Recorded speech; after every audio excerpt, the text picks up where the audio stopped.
Hey everyone, I'm Ebony Bennett. I'm Deputy Director at the Australia Institute, and welcome to our webinar series, and thanks for joining us today. I'd like to begin by acknowledging the traditional owners of the land on which I live and work here in Canberra. Canberra is Ngunnawal country, and I acknowledge that sovereignty was never ceded, that this always was and always will be Aboriginal land. And I'd like to pay my respects to elders past and present, and also to acknowledge that this is NAIDOC week, and always was, always will be is the theme. If you missed it, we did a really interesting webinar with the National Treaties Summit earlier this year on sovereignty and treaty, and you can find that on our website. And I really urge you to log on to the National Treaties Summit website and get involved with the campaign for voice, truth and treaty there. During the pandemic, the Australia Institute is aiming to do these webinars at least weekly, but days and times sometimes vary, like today. We don't often do them on a Friday. So make sure that you're across all the latest and upcoming webinars that we've got at tai.org.au/webinars so you don't miss out. And just a few tips before we begin today. If you hover over the bottom of your screen, you should be able to see a Q&A function where you can ask questions of all of our panelists, and you should be able to upvote questions and make comments on other people's questions. Please keep things civil and on topic in the chat, or we'll boot you out. We don't often have to do it, but we will if we have to. And lastly, a reminder that this discussion is being recorded and it will be posted on our website and emailed to everyone who registered after the discussion.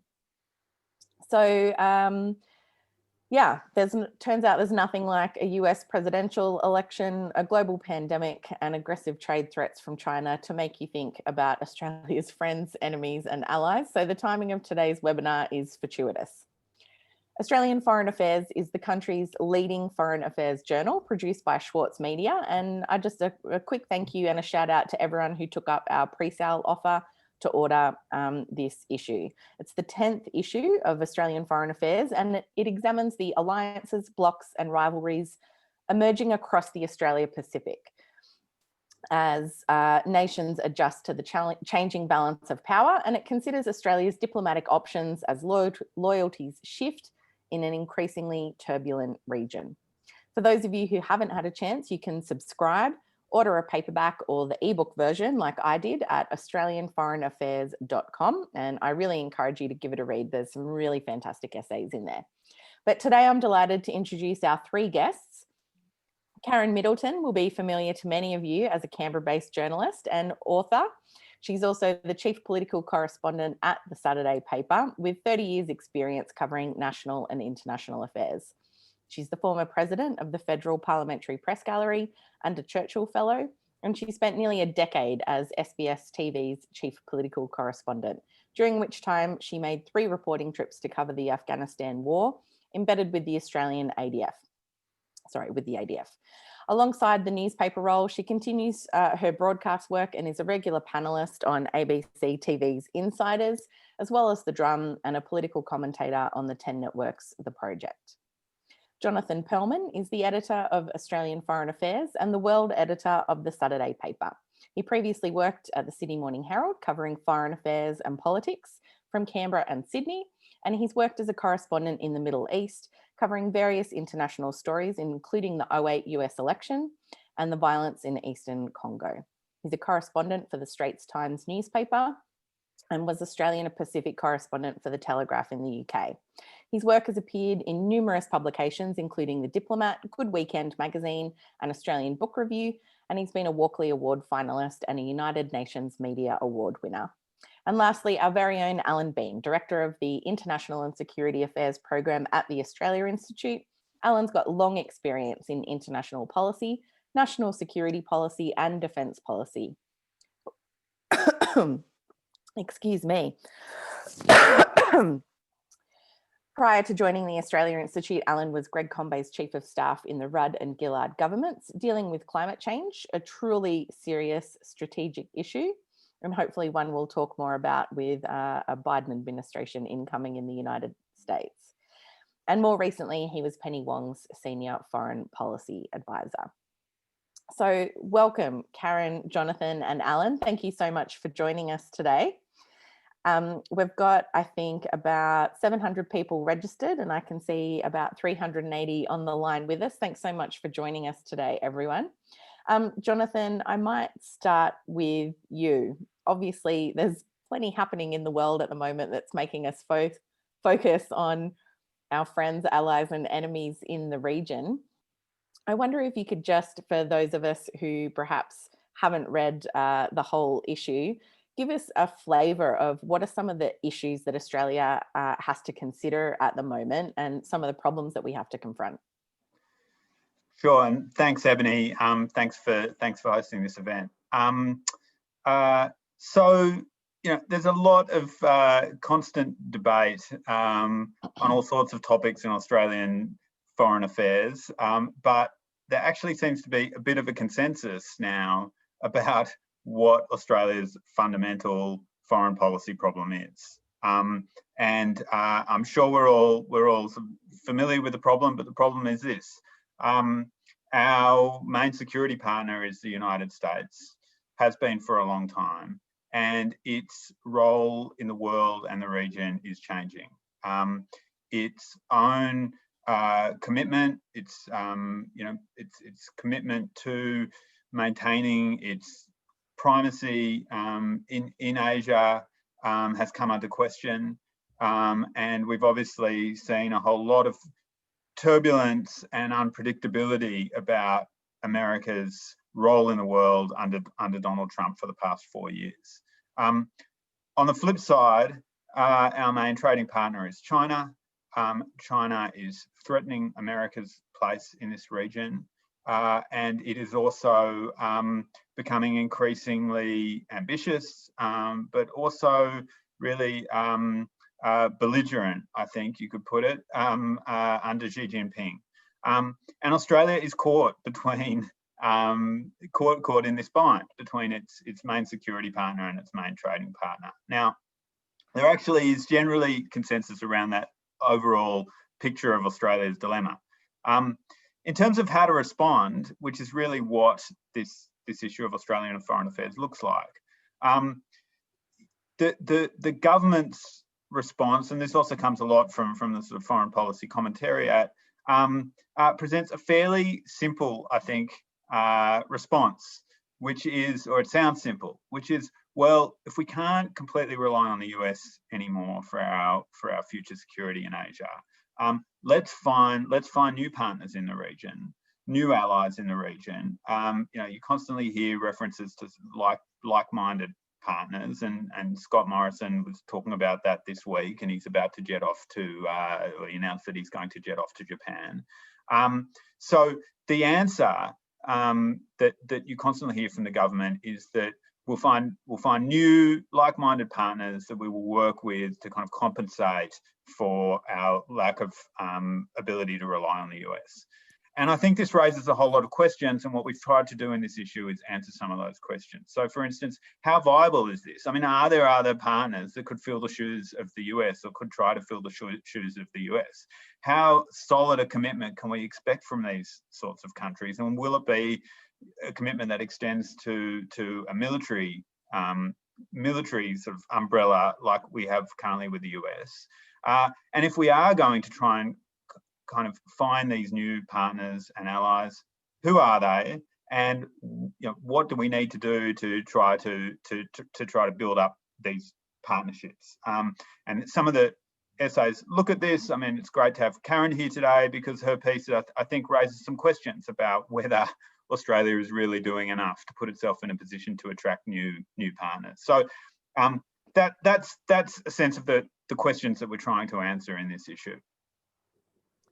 Thanks, Jonathan. Karen, that might take me next to you. You have really looked at in your essay both how foreign aid and diplomacy might be means to strengthen our ties with our neighbours, but are we actually doing that? Reading your essay, it seemed like there's a lot of rhetoric there, but perhaps not so much in terms of action. Yeah, I think that's the problem. Thanks, Ebony. I think that's the problem, that we've got a lack of consistency, and we've got unmatching rhetoric and reality. But I looked particularly at Southeast Asia, and I looked at the this issue of the Indo-Pacific, as we now call it. And, you know, it struck me that we're very, very focused on the Indo end, and the Indo came from India originally rather than Indonesia. We're very focused on that end.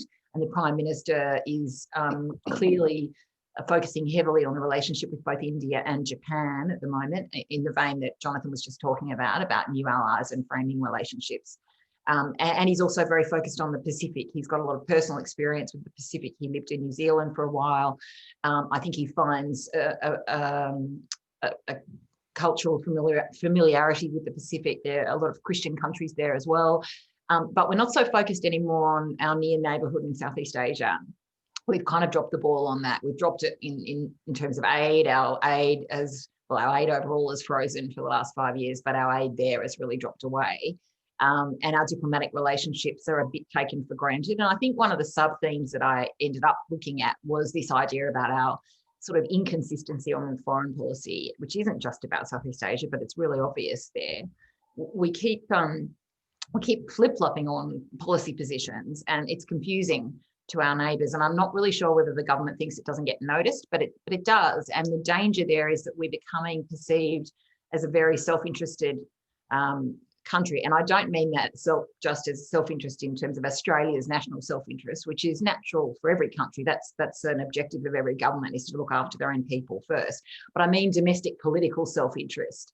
And the risk is that we're becoming really inconsistent in our messaging. And a good example of that we've seen just in the last reminder again yesterday, when the Prime Minister spoke about his call to the President-elect Joe Biden. And he talked up very much, Scott Morrison talked about the value of multilateral fora and how, you know, important that's going to be. Whereas just last year he gave a speech where he talked about negative globalism, and that we weren't interested in multilateral fora so much anymore. And then the foreign minister gave a speech sort of tidying that up a bit. So it's confusing. And we've made policy decisions that have offended our neighbours without much explanation. And I think of the Jerusalem embassy issue, which was something that was announced during the Wentworth by-election with domestic politics in mind, the constituency, particularly in Wentworth, the announcement that we were going to move our embassy from Tel Aviv to Jerusalem in Israel. Seems like, you know, why would anyone get upset about that in the local domestic, in the local neighbourhood? Well, it's a big deal for Indonesia. Indonesia is very strong, pro-Palestinian. It's a non-aligned country. It takes that issue extremely seriously. And we didn't foreshadow that. It means a lot to Indonesia that we were doing what we were doing on Israel. So there's a lack of the big picture. There's a lack of consistency.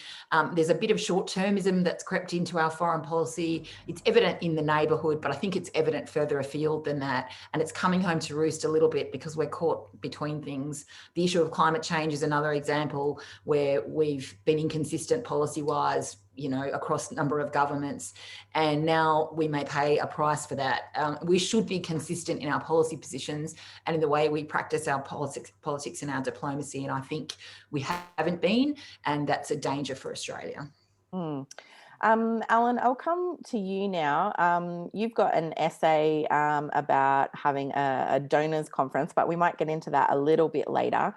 I wanted to come to you actually about Rory Medcalf's essay in this issue, where he puts his money on the Quad, the association between the US, Japan, Australia, and India. Do you think that's a strategic alliance that we should be looking at? And will that type of approach work to ameliorate some of the issues that Karen's essay has raised, do you think? Ebony, thank you. I'd start by endorsing everything that Karen just said, because I will answer your question, I think, very much in the terms of Karen's essay, which is essentially, at least as I understood your essay, Karen, that Australia has actually a fair bit of agency, but it chooses not to use it. It also has a capacity for leadership, not least of all because we've got extremely highly educated politicians by and large. They sometimes don't look that way, but they actually are. And yet we choose, for very complex reasons, not to exercise our agency, nor to exercise that kind of empowering leadership that would, I think, make an enormous contribution to the long-term stability and security of Asia and the Pacific. Instead, what we are inclined to do is to go everywhere in reverse, looking through the rear view mirror.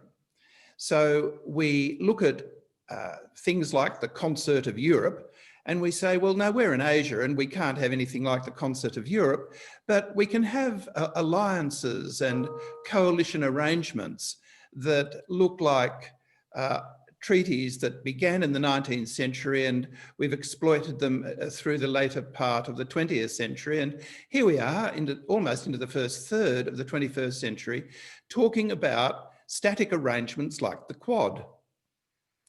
I've been around long enough to have attended the last CETO meeting that was conducted in Canberra in 1972. And one of the reasons for the failure of CETO, and there were many reasons for it really, but Allan, one of them... For people who aren't familiar, what is CETO? Oh, the Southeast Asia Treaty Organisation, which was a kind of Asian replica of NATO, which is the North Atlantic Treaty Organisation. So one of the reasons that CETO fell over was that it tried to bridge half a dozen completely different cultures that were incapable of dealing one with another. And to put them all in some kind of homogeneous treaty arrangement simply was never going to work. And so we have the Quad, which brings together 3.5 quite different cultures. My half is that the Americans and the Australians are sort of the same, but we are actually quite different because we've got quite different interests. So we have Japan, India, the United States and Australia coming together for reasons that everybody can see are designed to constrain, if not contain, China. And ultimately, for Australia to rely on Japan, India, and the United States as part of a strategic effort to constrain and or contain China is, frankly, to put a high premium on hope and to have pay no attention whatsoever to our experience. So while my friend Rory Medcalf, who is a very good friend of mine, tells us that the Quad is here to stay, I think the Quad will last about as long as CETO lasted. Jonathan, I might come back to you next. I guess the next thing that I wanted to ask about was China, essentially. And I guess the shift that we might be contemplating now with a new US administration that might be taking a different approach in the region, but maybe not so much. But in the context of the US election and the presidential result there, Hugh's essay talks about Australia's solution to our self-reliance and alliance with the US being a diplomatic coalition in the region, increased reliance on a self-reliant defense capability. Do you think President Joe Biden presents us with a new opportunity? Do you think what Hugh's essay talks about a self-reliant defense capability is a useful approach? What are some of the limitations there, do you think? Yeah, I mean, I think there are huge limitations on what Joe Biden can achieve. I think that he will change America's China policy to some extent. It's interesting if you go back to the beginning of the Trump presidency. I mean, Trump's foreign policy wavers so much, and often for just purely domestic political reasons, that it's hard to kind of keep track of what he's trying to achieve. But it's interesting if you go back 4 years ago to when he first came in, and remember he hosted Xi Jinping at Mar-a-Lago, tried to present Xi Jinping as described him as a close friend and as a potential close partner. And the aim really was that Trump was going to impose all these trade tariffs on China, which he did. But that was all going to be part of moving towards some big deal between him and Xi Jinping, and they were going to kind of go into a room together and walk out with some great deal. But that approach, where sort of it's not the US pitching China as some big ideological Cold War style enemy, but as a country with which it has trade and commercial disputes which it could resolve, and otherwise, you know, let's work with whoever's head of China. That's been completely lost, and the reason is that the White House itself was always divided between two camps as to whether it should be a sort of trade war with China or an all-out, you know, Cold War style war, and the latter prevailed to some extent only this year, because after the coronavirus pandemic broke out, you know, and Trump started to really frame China as an enemy, I think, to defend his own failings in handling the coronavirus pandemic. And so where we've ended up today is this all-out ideological battle where China and the US are presented as fierce rivals. I think Biden will go back a little bit more towards what we saw in the early days of the Trump presidency. He will continue to confront China on trade. He has his own sort of protectionist tendencies, and that's really where the US is headed overall. So there will still be battles with China, but I think that he will also look for areas of cooperation, such as on climate change, maybe even on the pandemic, on dealing with the pandemic. So we'll see an attempt to find a more kind of moderate approach. I don't think, though, that there's great hope for, you know, in the long term for US-China moving closely together, because their interests are just so different, you know, particularly in this region. China is trying to assert itself in the region. Xi Jinping is a much more aggressive leader, you know, and whose human rights breaches are horrific. And he, you know, Trump, that didn't bother Trump, but it will bother Biden and the Democrats. So there's going to be a clash of interests, and that clash is going to continue, I think, for the next 4 years. Allan, I'll come back to you just to follow up on China there. You've talked a lot about Australia reinvesting in diplomacy and trying to develop more allies in the region, because obviously, as a middle power, Australia can't constrain China, a superpower, on its own. How much do you think the new US administration will shift what Australia has to do in terms of achieving its aims when it comes to China? Well, we began this program, Ebony, by noting that Australia has shifted already. And I think that we're going to do a lot more shifting yet, because our basic approach to the conduct of our foreign policy is to do it on reflex. We'll follow the United States almost always, and that sometimes is useful and sometimes it's not. But I think in the context of where Biden might take the United States, I think a lot of the structural issues that are so deep in that relationship that do need to be redressed, particularly around the economic relationship, will stay. I think what will differ will be the tone and the mechanisms by which the Biden administration seeks to deal with those. Now, that'll depend a bit on whom he has around him and who's going to be advising him. But the ones who are sort of popping up all the time in sort of commentary about what his administration is going to look like, they're all pretty well known to us. We know what their thoughts are and what their thinking is. We know about the pivot that Kurt Campbell, for example, was pushing so hard under the Obama administration. And I think there'll be bits of that sort of stuff coming back into the way in which the Biden administration approaches its relationship with China. But I think we need to just think a little bit beyond that. For me, in this particular edition of AFA, the most interesting essay was Patrick Lawrence's one, because and curiously, there's an interesting alignment, I think, between Karen's essay and Patrick Lawrence's, because they're dealing with what Australia should do in its own interests to accommodate what's actually already happening in Southeast Asia. And I think one of the points that Patrick makes is that the Southeast Asians themselves are no longer really interested in the military first approach to dealing with China. They're much more inclined to do what they do amongst themselves within the ASEAN framework, which is to talk to each other.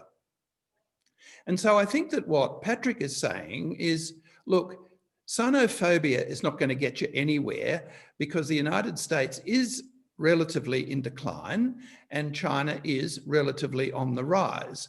What we need to do is to accommodate both those facts, and the best way of accommodating them is to do it collectively, but not necessarily through things that look like militarily defined alliances supported by a range of military exercises.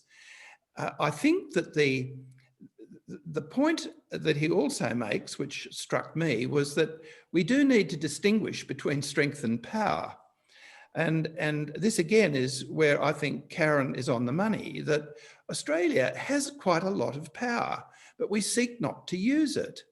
And so a reinvestment in focused development assistance, particularly exploiting the opportunity that the coronavirus actually offers, because that is something in which we all have to act collectively, makes real sense.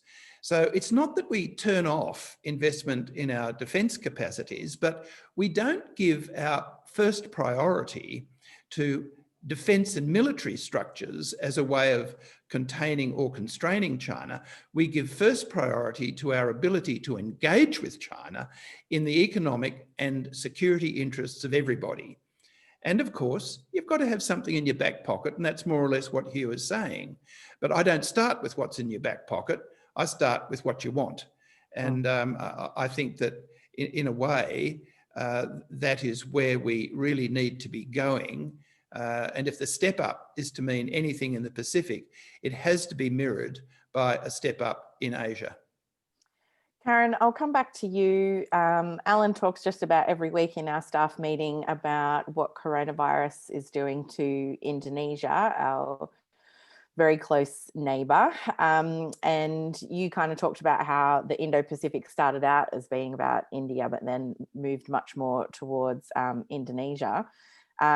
Obviously, the recent announcement of, I think it's $1.5 billion potential loan to Indonesia just in the last couple of days. That would have been well before you finished your essay. But do you think that is a sign that the government knows it has to do a better job and that's the beginning of that? Or do you think that's likely to be kind of a one-off gesture? Is it a sign the government's been reading our essays? I hope so. But, yes, I did notice that loan facility, and there was also an announcement preceding that with more money about the coronavirus and Indonesia as well, which I think is also welcome.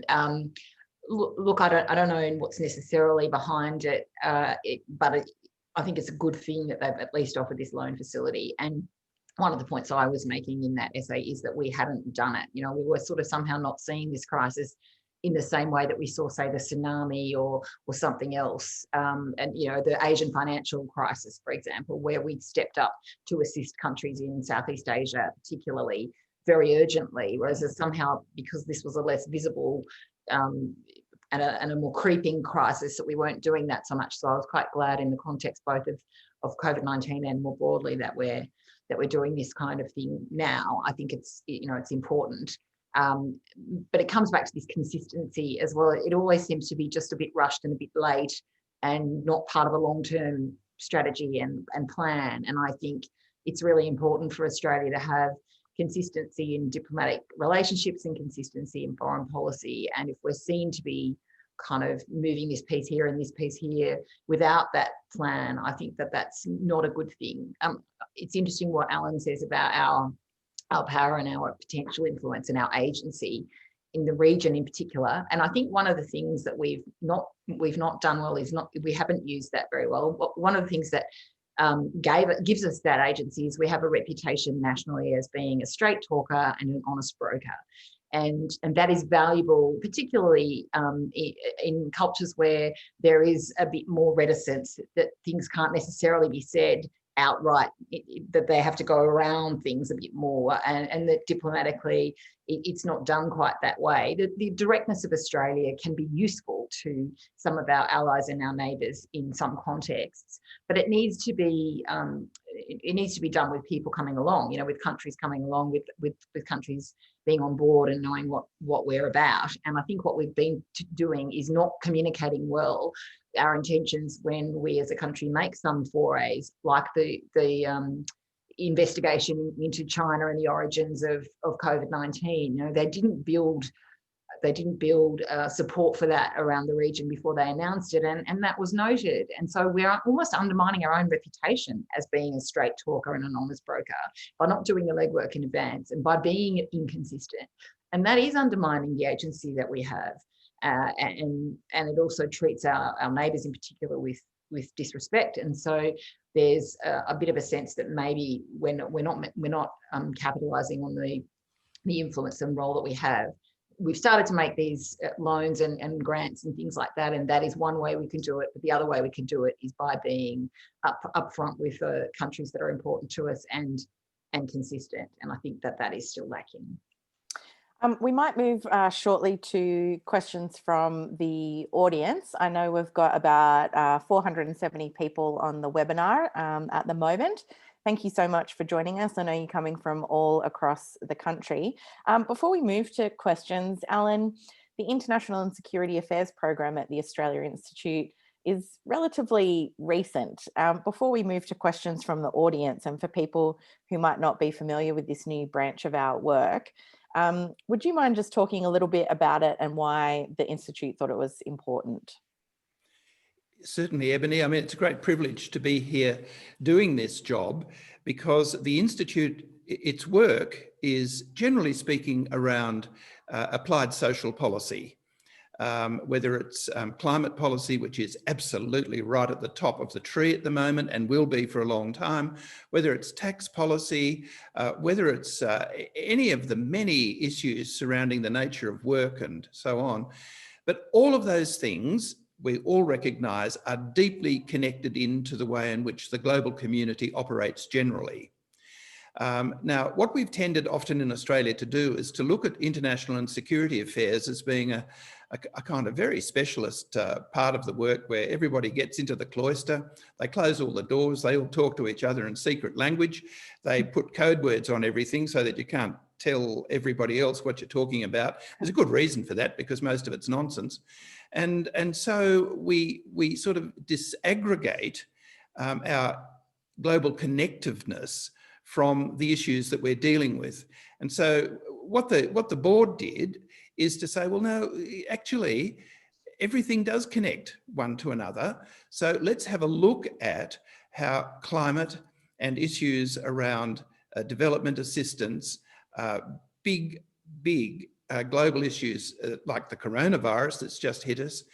We've done some interesting work already on the limits to extended nuclear deterrence and on matters relating to nuclear weapons. So all of these things impact on every part of people's security and well-being. And that's led us into some quite, I think, adventurous work on rethinking what we actually mean by security. Who owns it? Where does it come from? And we've sort of come to the view that security starts with each individual citizen, and that if you don't have a secure and happy citizenry, then you can't have a secure and happy nation. So that's more or less where our program has come from. And yes, we're pretty new and we're not as sort of developed as some of our partner organisations like LOE and others, but we're making really big strides, I think, in seeking to ensure that the things we address domestically are tied properly into the way in which the rest of the global community is trying to deal with exactly the same things. And a good example of that, of course, is the interesting work we're now doing through our Nordic policy unit. Thanks, Allan. That's an excellent shout out there at the end. The first question that I've got here is from Jemima Garrett. She asks, what role do you see for the creative use of Australian broadcasting and media in the region as a way of deepening the conversation and for raising the level of awareness of various issues in the region and within Australia? I might start with you on that one, Karen. What a surprise. I think it's an interesting question, and I think it's been a bit of a fraught issue in the recent past with the Australia Network and the like, and how successive governments have viewed that as a tool of diplomacy and the danger that it becomes an extension of Australian national propaganda, for want of a better word. That's it's always a dangerous word to use. But how independent that kind of media network is, and what image of Australia we're presenting to the region. And so there's always been some tension around that, and then which network has the contract to do it became a big issue in Australia. The coalition government was unhappy if the ABC was doing it. They felt that the kinds of emphasis on issues and the way things were being presented was not necessarily what they wanted. Then there was a move to let Sky do it, and then the critics came against that in the reverse. So I think there is value in communicating Australia's priorities and values.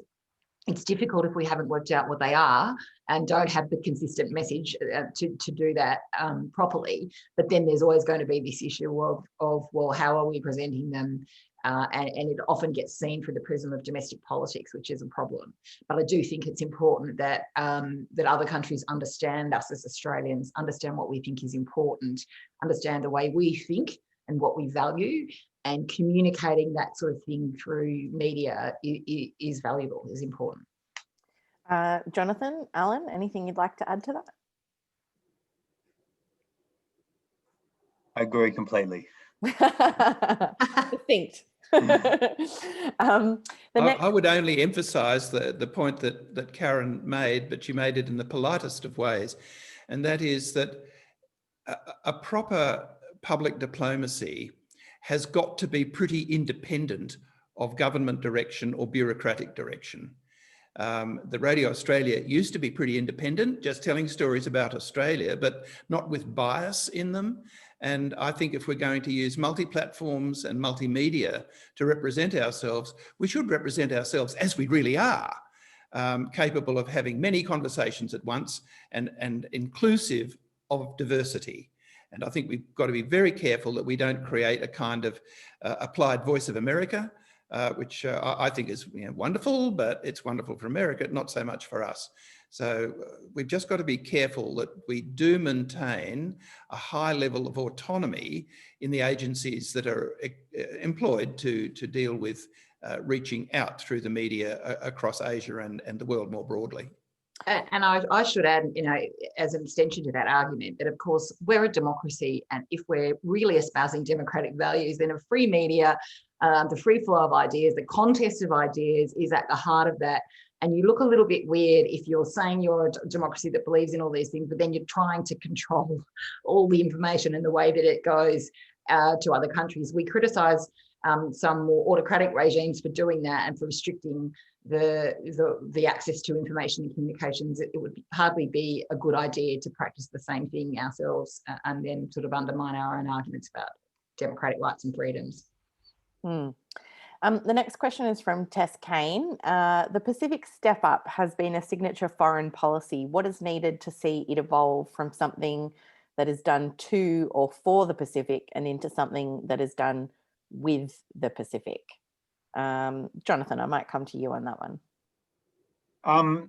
I think Australia has always had a problem, and it's coming out now in terms of its this is I'll start with a big picture philosophical approach to Australia, but a lot of this is about how Australia sees itself and its place in the world. Patrick Lawrence's piece is interesting. He's an American, and he talks about Australia's outlook. He calls for Australia to see itself as a Pacific country, but Australia's struggled to see itself as a really fully fledged part of this region, and it still sees itself and its character and its values very much, I think, in terms of its historical links to Britain and the US. So I know that might sound vague and sort of theoretical, but we see this repeatedly affecting our foreign policy. So, for instance, Karen talked about the call for a COVID-19 inquiry. Who did Scott Morrison call to discuss that with? He called Trump. He called Angela Merkel. He called Emmanuel Macron. He couldn't call Boris Johnson, who was in hospital at the time with COVID-19. He didn't call any leaders in this region to discuss that inquiry, which was a great failure. And you might say, well, is that a one-off? No, because Karen's piece, for instance, talks about Rudd. Rudd's call for the Asia Pacific community, which is sort of going back to, I think, around 2009. And you saw exactly the same thing again. I mean, that really fell down because Australia did not go to the region and set up Rudd's announcement and go and discuss that big grand plan of his before announcing it. So in terms of how we see, in terms of Tessa's question about our ability to see ourselves, sort of as a member of the Pacific, I think this is a deep-rooted problem. I mean, I agree completely with Tessa's question or premise. We do fail to see ourselves as a part of this region, the Pacific, and the Asia Pacific, the Indo-Pacific, and it affects our foreign policy repeatedly. I think there are a lot of good things about the Pacific step up, and it is good to see Australia turning its attention to the Pacific. But the way in which we approach that and some of the rhetoric surrounding that has been really problematic and reflective of this just kind of deep-seated inability to sort of see our place in the world, I think, as it actually is. Yeah, for a bunch of politicians who pay very close attention to domestic policy, politics, I think the failure to even just pick up the phone to your neighbours seems like a pretty egregious oversight. And correct me if I'm wrong, Allan, but perhaps diplomacy 101 would be to pick up the phone before you make announcements like that. Allan, did you want to add anything to that?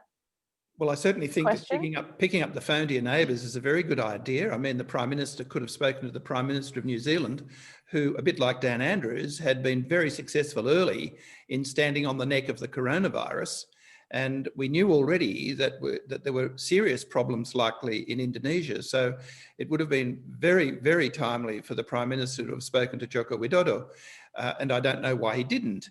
Similarly, the Prime Minister of Singapore, who had very, very good early success, but then had a big breakout because one very important part of their migrant community was simply not looked at. So I think talking to your neighbours is always extremely valuable when you're dealing with a global problem. I just want to add one thing to the remarks that Jonathan just made.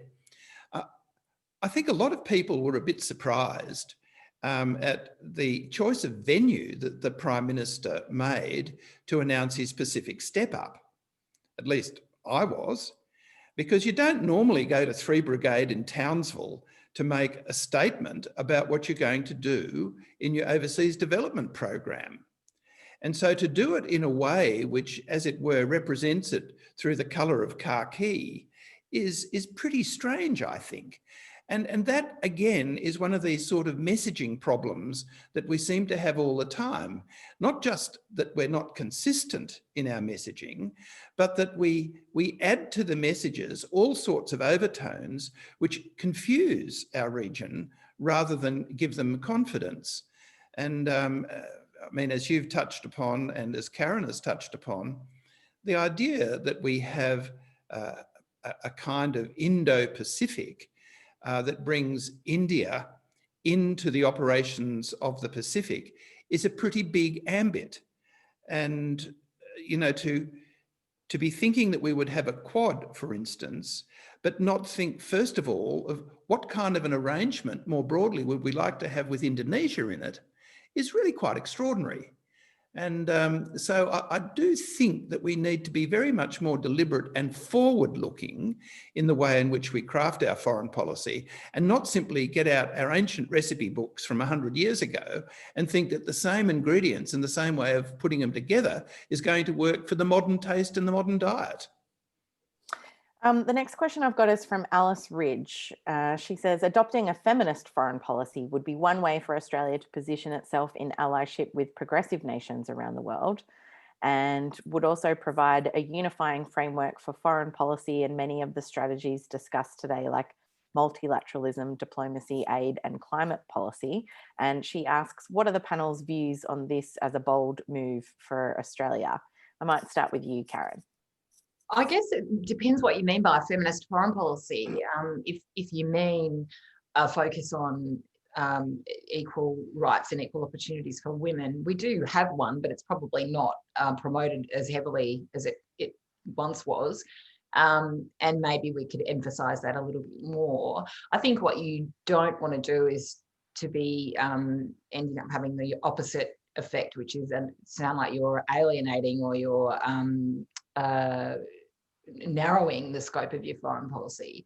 But certainly we should live the values that we espouse, and we should incorporate them deeply in our diplomacy and our foreign policy. We should have policy that reflects what we say we believe in. And we're a country that doesn't believe in equality, equal rights, equal pay, equal opportunities for everyone. And so it isn't just about women, but it's about inequality of socioeconomic status and a whole lot of things that we probably could do better on in terms of living the values that we espouse and reflecting those in our foreign policy. And increasingly we're seeing foreign policy one-off gestures, as I've talked about, that don't necessarily reflect what our official policy is, and that may be confusing, as Allan says, to not only our neighbours but further afield. What do we really stand for? What do we really believe in? So in that sense, yes, of course, I think we should have a foreign policy that is extremely focused on the need to promote equality and equal opportunity for men, women, all genders. But further afield, diversity more generally, and on the socioeconomic front as well. Allan, that idea of feminist foreign policy came out of, correct me if I'm wrong, some of the Nordic countries. Are there any other kind of policy inspirations along those lines that you think Australia could learn from? I think we could learn quite a lot from New Zealand, and we could learn a very, very great amount just by listening to women in Australia. I've got no problems actually with a feminist foreign policy. I know that a lot of other people will balk at the word feminist, and you'll have women saying that they're not feminists and blokes complaining about the word feminist, but I've got no problems with it, and I'll tell you why. I've belonged to and worked in the national sort of foreign policy and security community for well over 40 years, and it's comprised mostly of blokes. And I think it is actually deeply gendered. I mean, you read all of the documents going back over 100 years, go back to Deakin and look at Deakin enunciating foreign policy, and foreign policy and security policy were all the business of men. Women didn't do that sort of thing. And if women were going to do anything, they could go and run the hospitals, but only the nursing part of it, of course. They couldn't do the operations. That's men's work. And I think it's high time, and this is what I get out of what Karen just said, it's high time that we had very conscious gender balance in the way in which we administer ourselves nationally, from the parliament right across the bureaucracy and everywhere else. And if people are frightened of that and they think that that's going to lead to a feminist foreign policy, well, just get used to it, boyo, because that's where it's going to go.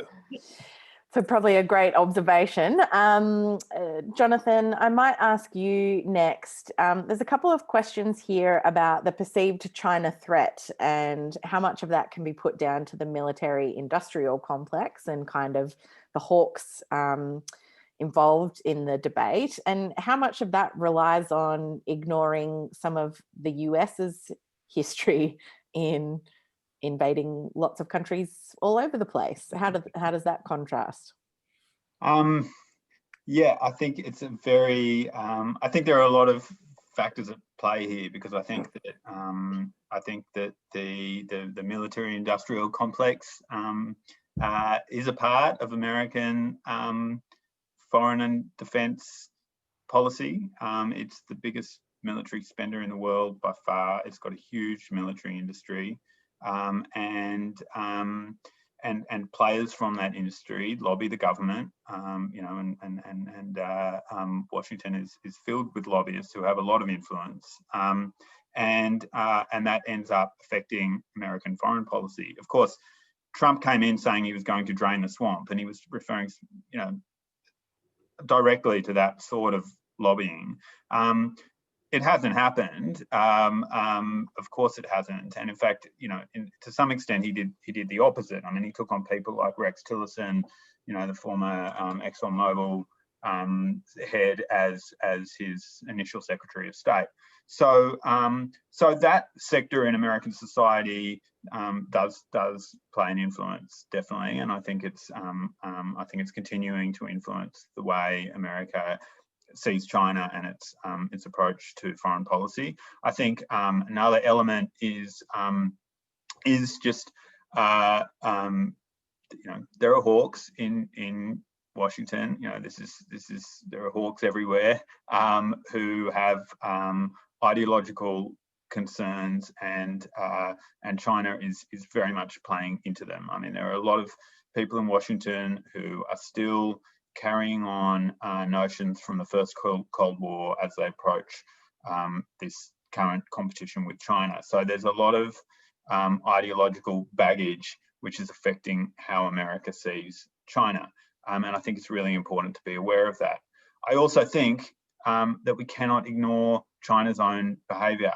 It doesn't help when you have these wolf warrior diplomats speaking incredibly aggressively and really disrupting conversation on the world stage. It doesn't help when China acts this aggressively and sometimes mysteriously in the South China Sea. Xi Jinping is not a leader who holds press conferences to explain his position and to explain what China is doing. So I think that is an element that we can't ignore. That and in a sense they affect each other, because the sort of opacity around China's intentions and around Xi Jinping's intentions leave a lot of room for people to kind of fill in the gap with their own ideological presumptions. Allan, is there anything you'd like to add to that? I think Jonathan nailed it. Well, we've only got a couple of minutes left before we'll have to wrap up. And I know a lot of the conversation at the moment tends to focus around the United States and China. But I did want to bring us back to Indonesia, because there's a couple of questions here about that. So I wonder if I could get each of the panelists to reflect on Australia's relationship with Indonesia. And I've got a question here from Louise Fitzgerald and a couple of other people asking, could it be a buffer to China and a good neighbour to Australia if we manage the relationship better? And linking that into the idea that's been floating around of Australia has to diversify away from China in terms of trade and exports and things like that. Are we ignoring Indonesia? What more can we be doing there? I'll start with you, Karen. Well, I do think we're not investing well enough in that relationship, and we're in danger of being seen as a bit shallow, because we're suddenly seeing a lot of these relationships through the prism of China. The Pacific Step Up, I agree with what was said about the backdrop of that and the uniforms and the like. The Pacific Step Up's motivation was, we're worried about the level of influence of China in the region, and now we're seeing the influence of China through COVID-19 in Southeast Asia as well. But I mentioned in my essay, and I'm fond of reflecting on this saying, an old saying that John Howard used to have, which was, you can't fatten the pig on market day, which means you need to be investing consistently over a long period of time in whatever your project is, and including relationships with Indonesia. And I fear that we just haven't grasped that. Our business, corporate sector hasn't invested adequately in Indonesia. It's seen as a difficult environment for investment, complex overlays of corruption and complex regulation, and so that it's been easier to go elsewhere, including to China. And diplomatically too, we've done things that have offended Indonesia. We don't seem to have put in the legwork as a national government. Certainly our diplomats do, but to invest in that relationship. You reflect back over the last 20 years, there was a lot more effort and energy, and the relationship felt a lot more present and connected than it does at the moment. So I do think it's really important that we invest in a genuine sense over a long period of time, and not only when we suddenly panic and see that there might be things happening across our region where we really need good friends all of a sudden, because it just doesn't work like that. Jonathan, what about you? Yeah, I mean, I think it's a really great failing on Australia's part, and I think there are two things we have to worry about. The first is our own economic prosperity.